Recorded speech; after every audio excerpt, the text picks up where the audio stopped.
Hello there, friend. In this episode, I'm going to address a question from one of our Telegram community members, or a topic. There's multiple questions regarding it. The topic is such: I notice my mind gets attached to things I like, whether it's life habits, people, and such. It is annoying because it keeps happening again and again. I'm not sure how to get my ego to stop doing this. It seems like as soon as the ego relinquishes one thing, it wants another thing. I find I'm having that situation. How do you get your ego to stop jumping from one thing to another? So this is a brilliant question. And what's kind of neat to observe, and I've observed it in myself, is you can begin to intend to make spiritual progress, but the refinement really comes from recognizing what the ego is and what the ego is not. The error of refinement is trying to refine the ego. The ego is perfect as it is. It's the tool of contrast. It's the tool of free will. It's the tool of disconnect. It's the disconnected expression. The ego doesn't need to be improved. The ego doesn't need to be refined. We need to refine our understanding of what is ego so that we can let it go. Okay? What Spirit brought to my mind as those questions were being asked was, because the question I didn't put this in there, but he was saying that he notices that the mind gets attached by the things that he likes, whether it's habits, peoples, and such. Well, this is addictions being expressed. All addictions are projections from the ego. The ego is the source of addictions. Carnal mind / ego, for those of you that have Christian influences. Carnal mind is the ego. Also is Satan. Can be interpreted accurately, Spirit says accurately, as Satan. When we understand that the ego is the source of attachment and the source of addiction, Spirit brought to mind Alcoholics Anonymous, the 12-step programs. Listen to the second step in the 12-step program for Alcoholics Anonymous or other addiction programs. I came to believe that a power greater than myself could restore my sanity. So right now they're recognizing and they're practicing that there's something greater than themselves that has the power to harmonize their mind. Step 3, make a decision to turn my will and my life over to the care of God as we understand Him. That, in essence, is surrendering your ego. That, in essence, is surrendering your free will. That, in essence, is surrendering the carnal mind. That, in essence, is surrendering the source of the attachment, the source of the addiction. This is why the 12-step programs have so much value and effect when we understand them sufficiently that we can apply them. Now, we don't need a 12-step program to do this. We just need to understand the mind, how it works to a degree, and then apply that mindfully. That's all that's required. That's all that's required. Again, we're not trying to refine the ego. The ego is perfect as it is. It is a tool of chaos. It's a tool of dysfunction. It's a tool of disharmony. The ego is not God. It's never going to have that godly expression. The ego is not your empowerment. It's your disempowerment. It's not your freedom. It is your attachment. It's not your freedom. It is your addiction. So we're not trying to refine the ego. We're trying to refine our awareness of what is ego and what is consciousness / spirit in our own personal experience. The ego has clear expressions like I need something to be happy in this moment. I need something to be satisfied in this moment.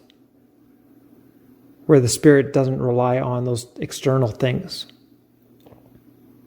The ego will always perceive things with judgment and condemnation and unlovingly, negative responses, low vibration responses. When I say low vibration, that's anger, that's guilt, that's shame, that's condemnation, right?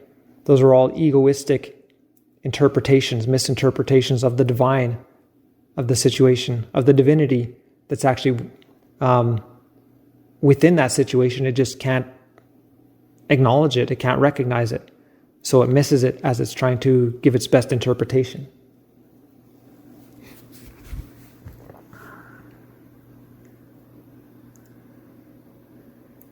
And the questioner was right. He did say that intuitively he gets it is his mind. It is. The ego is the source of all these things.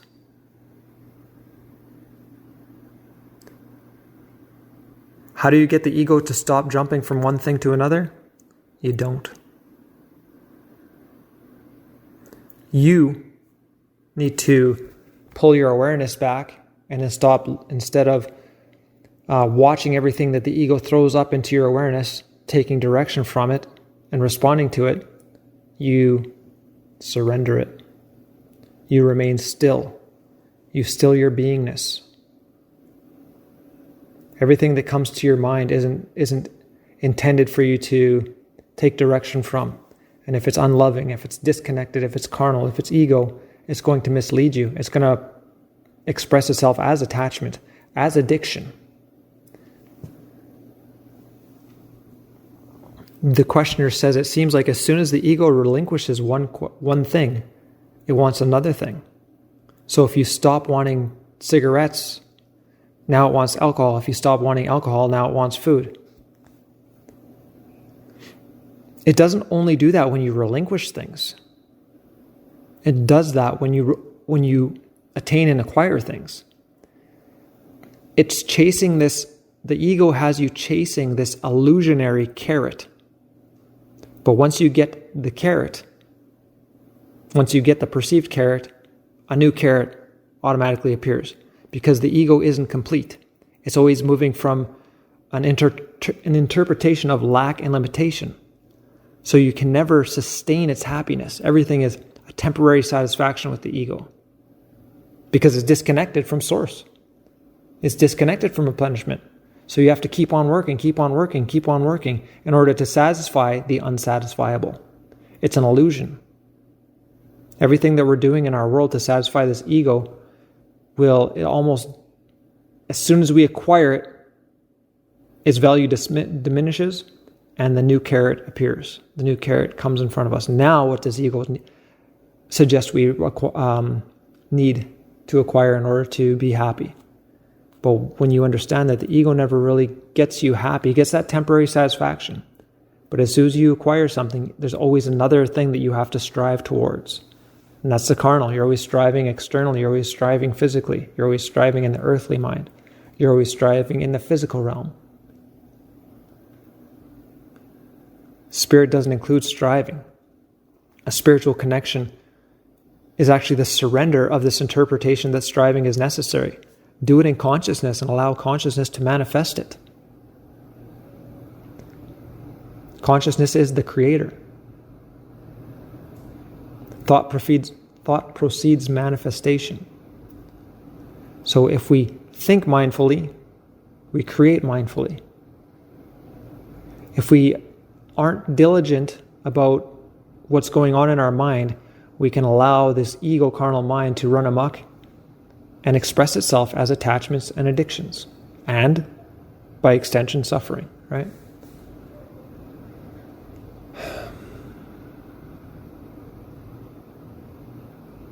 So again, the real important point of this is we're not trying to refine the ego. There's misinterpretations out there that we're trying to dress the ego up and make it spirit. It's incapable. It's incapable.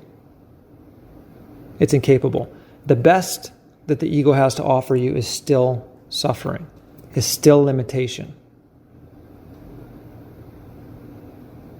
Examine your life with that awareness, and it'll be validated. This isn't my preference. It's not my belief. It's not my bias. This is an absolute truth, not subjective to anybody's preferences. All right, my friends, so we'll end the episode there. If you've got questions that you would like to be addressed in some of these episodes, you can do so by emailing me at the email that's left in the description, aswithinsoul@gmail.com. You can also join our social media communities and leave the questions within those. The links for all those communities are also in the description. Bless you, my friend. We'll talk soon.